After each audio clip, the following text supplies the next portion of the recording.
mga buddy. Kamusta na kayo? Magandang araw sa'yo din yan. Ganun din sa'yo, Commander. Mabuti naman at nakarating kayo sa lugar na ito na maluwalhati. Kung ipaalam sa'yo na makabubuti siguro magkaisa tayo tungo sa kapayapaan. Ayaw din namin na labanan ito. Labag din sa kalooban namin na makita ang kapwa Pilipino nagpapatayan. Naghahangad din kami ng kapayapaan. Pero kayo at ang mga Kristiyano ang dahilan ng kaguluhan dito sa Mindanao. Ang Mindanao ay para sa mga Muslim, at kayo, alam niyong lahat na marami ng dayuhan ang nagtangka na sakupin ang bayang ito. Pero hindi sila nagtagumpay. Ngayon, nakalulungkot na isipin, kapwa Pilipino pa nagiging kalaban namin mga Muslim. Bakit? Dahil kinakamkam ninyong mga Kristiyano ang lupaing ito.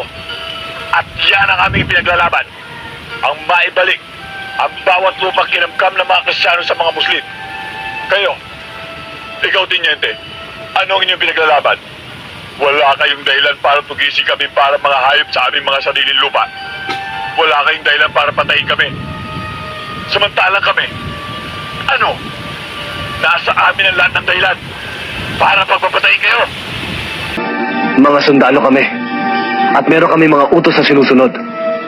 May plano ang gobyerno para sa kaunlad na Mindanao. Oo, may plano ang gobyerno. Pero hindi para sa lahat. Hindi para sa aming mga Muslim.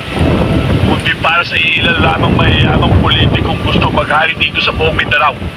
Mga politikong sakit. Tingnan po Tiniente kung sino nagmamayari ng malalaking lupain dito.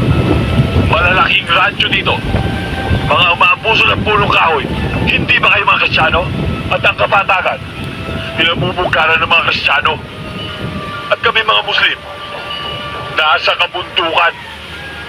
Ultimong kaning isusubo na lang namin ay inaagaw pa ng gutom at hayok ng mga Kristiyanong politiko. Buddy, hindi ito personal na labanan ng mga Kristiyano at mga Muslim. Ito'y labanan ng mga prinsipyo. At kayong mga sundalo, hanggat nagpapagamit kayo sa nakatata sa inyo, sa mga taong may katungkulan sa politika, marami pang walang malay at walang kinalaman ng malalagas. Tiniente, kaya kami buba at pakilahok sa usapang pagkapayapang ito ay upang maparating namin sa gobyerno o anong dahilan kung bakit kami nakikipagdigmaan sa inyo. Makakaasa ka, Commander. Magandang araw sa'yo, Tiniente.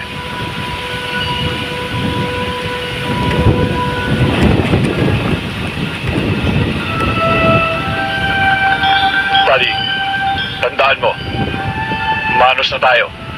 Sinagip mo ang buhay ng pamangkin ko, tinabla ko ang buhay mo.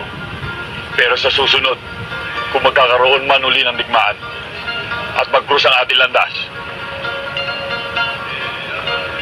magkalaban pa rin tayo.